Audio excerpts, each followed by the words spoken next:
Hello, glad you all could make it today. How many of you consider your dog a part of the family?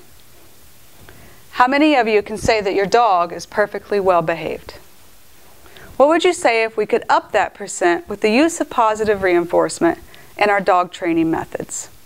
30-year veteran Pat Miller once said, "Positive reinforcement training opens the door to your dog's mind. It gives you and your dog the keys to understanding each other's alien cultures."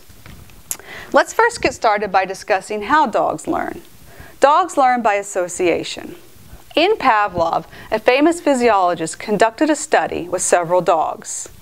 He took a piece of food and presented it to the dogs.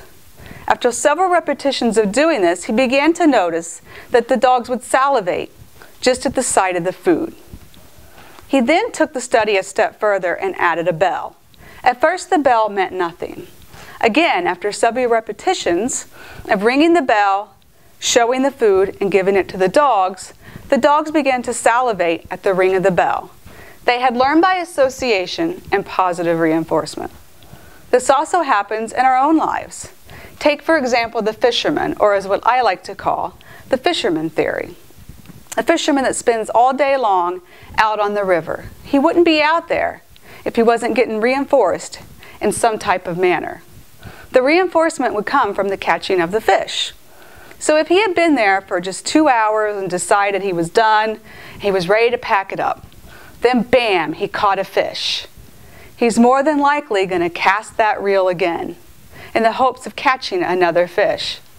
And probably, more than likely, fish in that same spot.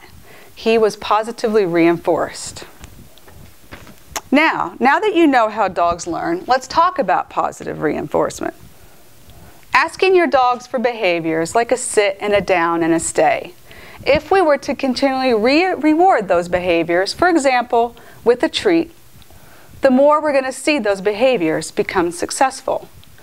Take, for example, walking on a leash. We all want our dogs to walk nicely next to us, or as what I like to call the magic spot.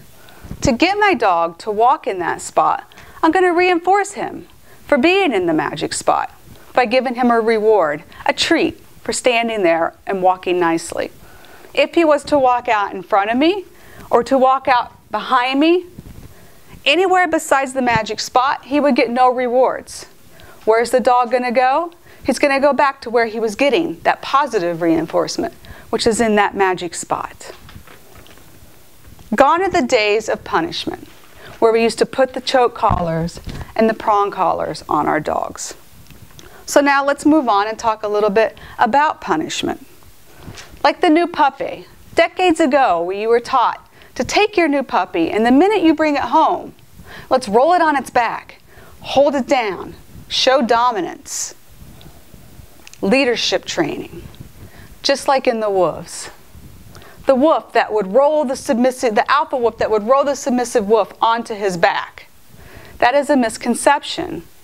It's not true. Actually, the submissive wolf will roll himself over to the alpha wolf. Our most dangerous and damaging misconceptions about pack leadership is misguided comparisons between dogs and wolves. Dog trainer, Victoria Stilwell. Another example of the negative effects of dog training with punishment would be to asking your dog for a sit, and if he doesn't sit, pop his collar, pull on the leash, demand that dog to sit.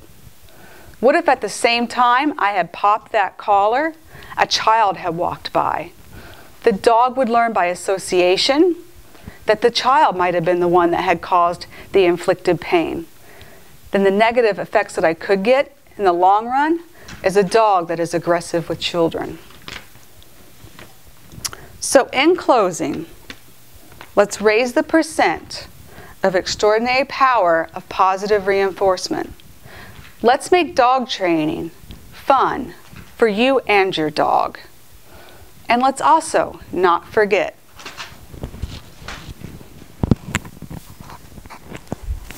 lots and lots of unconditional love. Thank you for coming, and thank you for your time.